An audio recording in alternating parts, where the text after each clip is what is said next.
Hey everybody, how's it going? Matthew Kadish here, author of the Earthman Jack Space Saga, a great little sci-fi adventure which you can find on Amazon.com right now. And today we're going to be talking about one of my most anticipated upcoming TV shows, which is the live-action version of The Witcher on Netflix. Now, for those of you who are unfamiliar with The Witcher, or have you been, it's probably the most popular series of books ever to come out of Poland. And it's also one of the most popular video game franchises going right now. And basically, Netflix is creating a live-action TV series based around the book properties. And there's been some controversy surrounding this ever since the show has started production. And that controversy, for those of you who haven't been following, is basically the showrunner of the Witcher series. Her name is Schmidt Hissrich. And she's caused a great deal of concern among Witcher fans, who are primarily coming from the video game end of things, about forced inclusivity in the Witcher series. What that means is basically gender swapping, race swapping certain characters that fans, for the first time, are going to get to see in live action, and they're worried that this experience of getting to finally see this world come to life on the little screen is going to be ruined because they're not going to get authentic versions of these characters from the books and from the video games because of politically correct casting choices. And I guess there is some merit to this worry, but Hissrich has been taking a lot of flack for this ever since she put out her initial casting call for the characters of Ciri and Yennefer. Or it might have been a different character, but I know for a fact Ciri was indeed in this casting call. And basically, the casting sheet said actresses of any race or ethnic background. And typically, these characters have been played by white women. And coming from a Polish background and Polish folklore, basically, the Witcher mythology has been predominantly white European Western influenced. So the people who are finally, highly anticipating getting to see this stuff brought to life in a live action version, they saw this as basically a call that was going to ruin their experience with finally seeing these characters in real life. And so Hissrich has kind of been defending her stance on this, and I think she's been doing a pretty good job at it, actually, and we're going to talk about it in this PC Gamer article here. And then we're going to hop over to her Twitter thread so we can get the word from the proverbial horse's mouth, and that's not a sexist remark, that's just an old saying. Anyway, this PC Gamer article says, Witcher showrunner talks about the show's inclusivity, demonstrating a shocking amount of patience for Twitter BS. Now, I just want to kind of go on record before I start reading this article that PC Gamer, even though it's a decent publication, it does have extremely left-leaning viewpoints on this. So, just be aware when you're getting anything from PC Gamer that's definitely kind of like tilted towards the SJW end of things. But anyway, I'm going to continue reading this. Schmidt Hissrich, the showrunner for Netflix's adaptation of the Witcher novels, has been known to reply to fans on Twitter, as well as people who seem not to be fans. Most recently, she was asked about the reason for race and gender-bending established characters by someone who had just deployed a bunch of hashtags, including hashtag Jewish supremacy. In spite of that, Hissrich took the time to reply thoughtfully and at length. The books are Polish and packed with Slavic spirit, Hissrich writes. It was important to keep that tone for our show. With that in mind, I asked around, especially to Polish friends, can the Slavic culture be reduced solely down to skin color? The answer was a resounding God, we hope not.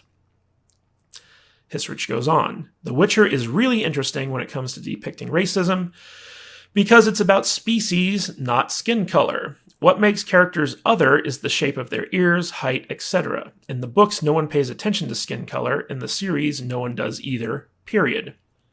In terms of casting, we welcomed everyone and anyone who put themselves forward to prove that they could embody the character. We saw all ages, all ethnicities, all levels of talent, from movie stars to fans in Poland who'd never acted professionally before.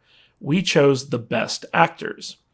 There you have it. As someone who is reading the books right now, what's interesting is that they are more about just Slavic. They're more than just Slavic folklore. Those folk stories and monsters are put into a world that includes everything from a retelling of Beauty and the Beast to a rough analog of the Holy Roman Empire. The idea that it's Polish, therefore it has to be white, seems even more nonsensical given that the stories put Slavic culture in a world that contains a bit of everything, so many fairy tales, as a way of elevating it rather than sectioning it off like it needs to be protected and kept, quote-unquote, pure. But if that's what you prefer, you can always stick to the 2002 version, and then he links to a video here of the original TV adaptation that was not very good by all accounts. So this was by Jody McGregor, this article, and he definitely puts his own kind of viewpoints into this. Now, I will say this, having casted a movie before, a movie that I made, I do agree with Hissrich in the sense that when you're casting, it's never a good idea to try and limit yourself to the people that you're seeing, because especially like on a TV show, if you're doing something that has a ton of different roles in it, if you have a very big cast, if you have a ton of supporting characters, you kind of need to see as many people as possible to find who's right for all these various roles. And it can be a very daunting task. And when it comes to TV shows in particular, casting your central characters, the characters who are in every episode, who are, basically carrying the show, it's very, very important, because you have to remember that casting, it's not just about how good of an actor the person is. It's also about how good the different actors are with each other. So you have to not only test them for, are they right for the character, but you also have to test them for, are they going to have chemistry with these other actors. And when you get to a certain level, like for instance, Henry Cavill is like a A-list Hollywood celebrity. So, you don't test him against other people. You cast Henry Cavill, and that's the guy who's going to be the star of your show. But then you have to find actors that play well with Henry Cavill, because as an actor, he has his strengths, he has his weaknesses, and you need to be able to have people who can complement him and make him look good. And by extension, he has to be able to make them look good as well. So I think that when Hissrich put out her casting call, she was of the mindset that, we don't want to just limit ourselves. We want to see everyone, because oftentimes what happens with these casting processes is that, like, you'll see someone for a certain role that they're not right for, but they're so good that they fit perfectly for a different role that you would then put them in. And I think that when she put out that casting call for Ciri and Yennefer and stuff like that, what they were looking to do was basically just see as many people as possible and try to find the best actor to fit that role, but also try to find great actors in general that they could put in other roles. Because oftentimes the director or producer, they don't cast every single role in the show. Like, that's what casting directors are for. The casting directors will come in and they'll say, like, we like this person for this person and or for this role, and this person for this role. And they're usually minor roles. The ones that the main producers and directors and stuff like that usually have to check off on are the central cast of characters. And sometimes when they see a character that or an actor that they like that might not be good for any of those central roles, they can say, like, hey, why don't we find a role for this person, because I really like them. I think they'd add something to the production. And then the casting director is like, okay, I can find a role for them, in this episode or with this character, like whatever. So it sounds to me like that was just what Hissrich's initial intention was to, she just wanted to see a broad swath of actors for these roles. And, of those actors, she was going to cast whoever she felt right. Not necessarily that they had, a diversity quota here, because she wasn't going to say, I want to find a black or a Chinese actor to play the role of Ciri. It's just that I wanted to see white, black, Chinese, Latino, whatever, for this role, and then I'm going to choose the best from those people I saw. So to me, this isn't like a political thing. It just seems like a very kind of down-to-earth, natural casting process. And she ended up, choosing white actresses to play these roles. So she obviously was aware of what the fans were looking for and who would fit the role and the source material the best.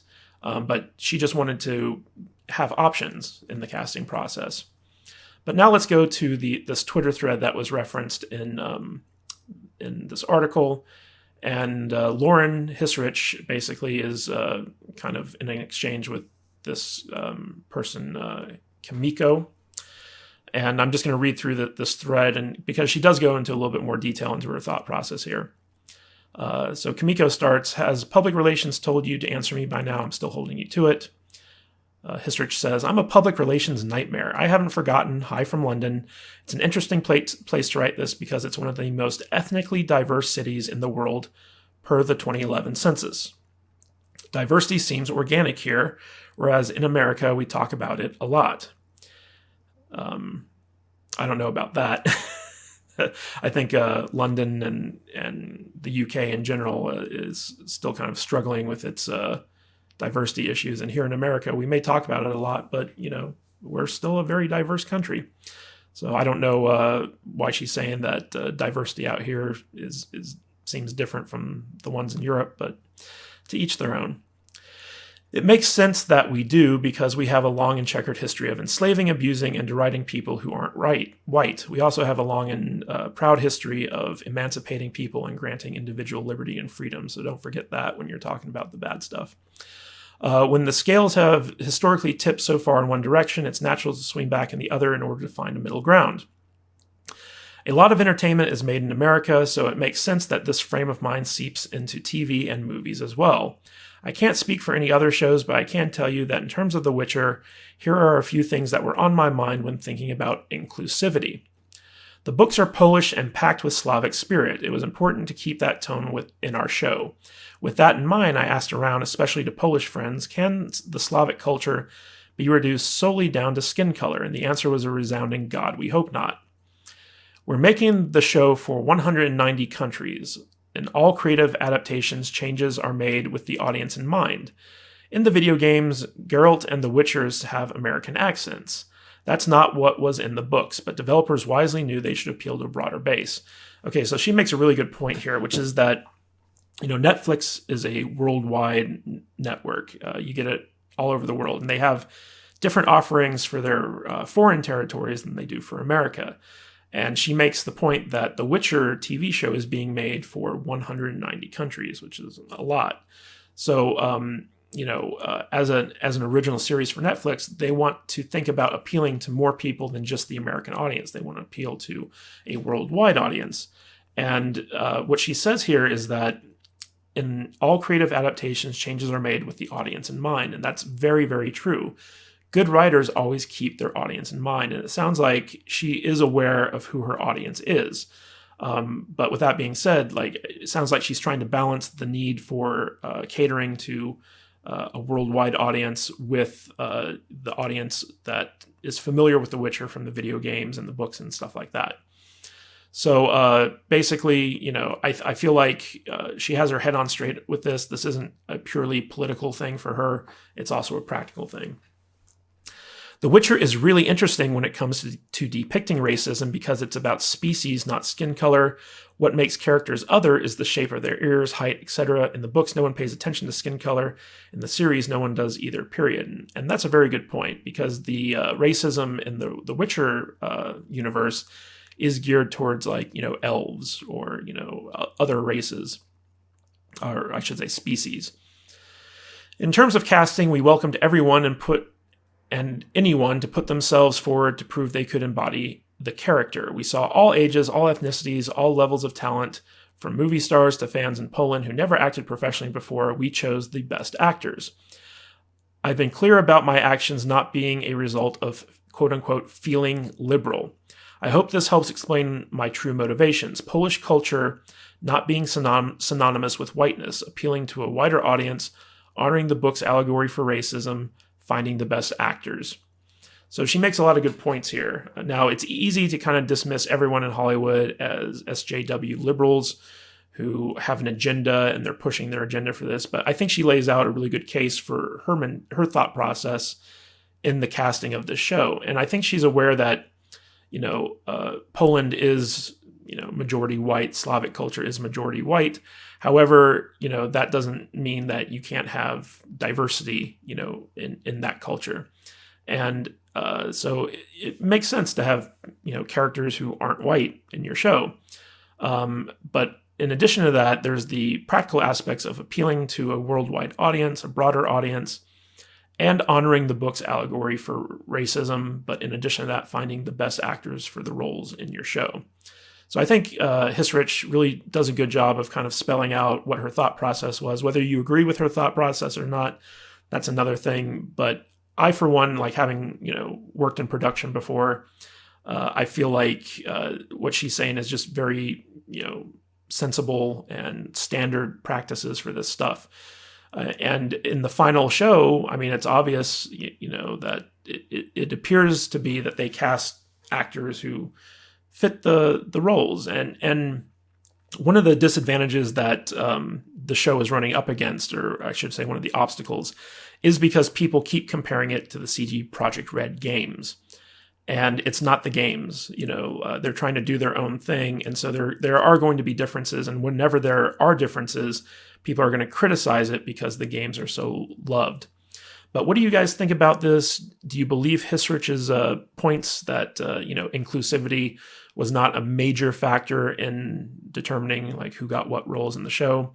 Are you looking forward to the Witcher series? Let me know your thoughts in the comments section. And if you haven't already, please subscribe to my channel. I do a lot of videos covering movie, TV, and entertainment, news, and analysis. So if you like that type of stuff, this is the channel for you. Anyway, guys, this is Matthew Kadish. I'll see you in the next video.